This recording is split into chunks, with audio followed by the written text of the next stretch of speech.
Good morning. मैं आपका शिक्षक साथी जी.आर. करेला आप सबका हार्दिक स्वागत और अभिनंदन करता हूं। साथियों, हमने पिछले वीडियो के अंदर मौर्य सम्राट के बारे में कुछ चर्चाएं की थी। उसमें से आप में से कई लोगों के कमेंट आ रहे थे कि सर हमें मौर्य सम्राट अशोक की जो धम्म नीति है उसके बारे में बताइए। तो सबसे पहले आपको ये बताते चलूँ कि जो मौर्य वंश है उसकी स्थापना आप सब जानते हैं कि चंद्रगुप्त मौर्य ने की थी। उसमें चंद्रगुप्त मौर्य के पुत्र थे बिंदुसार, बिंदुसार के पुत्र थे वो अशोक। अशोक का असली नाम देवनाम प्रियदर्शी ऐसे जाने जाते हैं। पुराणों के अंदर अशोक का नाम अशोक वर्धन कहा गया है। कहते हैं अशोक ने अपने 99 भाइयों की हत्या करके 269 ईसा पूर्व को अपना राज्यारोहण किया था अशोक ने। उनके जीवन में देवी कुरवा की पद्मावती, तिस्य रक्षिता आदि हुए थे। उनके पुत्रों के अंदर ज़्यादातर हमारी जो किताबें हैं, ज़्यादातर इतिहासकारों ने बताया कि अशोक के पुत्रों में महेंद्र संघमित्रा जो श्रीलंका के अंदर बौद्ध धर्म का प्रचार करने ले गए थे, तेवल कुणाल, ये अशोक के एक पुत्री चारुमती का नाम भी आता है।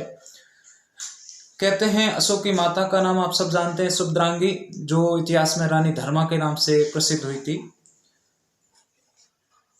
एक जगह और आता है अशोक का जो अभिलेख प्रथा है भारत में ज़्यादातर अशोक ने ही शुरू की है। मास्की और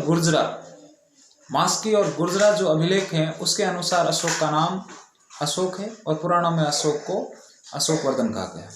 अब बात आई है, आप लोग पूछ रहे थे कि हाँ, एक और बात, कई इतिहासकार बताते कि अशोक ने 40 वर्ष तक शासन किया, 41 वर्ष शासन किया, और कुछ कहते हैं 42 वर्ष।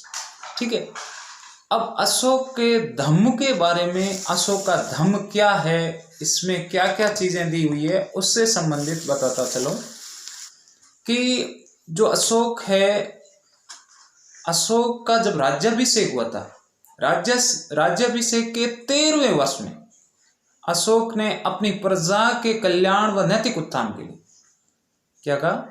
अशोक का जो राज्याभिषेक हुआ था उसके 13वें वर्ष में अशोक ने प्रजा के कल्याण और नैतिक उत्थान के लिए जो नियम बनाए गए, जो आचार संहिता लागू की थी, वही आचार संहिता धम्म कहलाती। यहाँ दो तरह के प्रश्न बन रहे हैं। अशोक ने धम्म नीति कब लागू की? राज्याभिषेक के 13वें वर्ष में। कब? राज्याभिषेक के 13वें वर्ष में अशोक ने धम्म नीति। दूसरा, धम्म क्या है? धम्म है क्या? तो अशोक ने प्रजा के कल्याण और नैतिक उत्थान के लिए जो नियम बनाए, वही नियम क्या कहलाते हैं? धम्म कहलाते हैं। क्या कहलाते हैं? धम्म कहलाते हैं। अब बात चली कि ये हमें अशोक के धम्म की जानकारी कहाँ से मिलेगी? अगर हम जानकारी लेना चाहें अशोक के धम्म के बारे में, तो वो जानकारी हमें कहाँ से मिलती है? तो अशोक के जो अभिलेख हैं वो दो तरह के हैं, एक तो शिलालेख और एक है स्तंभलेख। ध्यान रखना दोस्तों, अशोक के जो अभिलेख हैं वो दो तरह के हैं, एक तो स्तंभलेख और एक है शिलालेख। तो जो दूसरा और 7वां स्तंभलेख है, कौन सा याद रखना? दूसरा और 7वां स्तंभलेख, इसके अंदर हमें अशोक के धम्म की जानकारी मिलती है।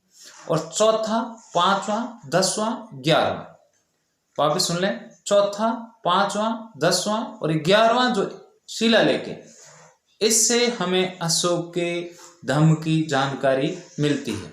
ठीक है दोस्तों, अब आगे बढ़ते हैं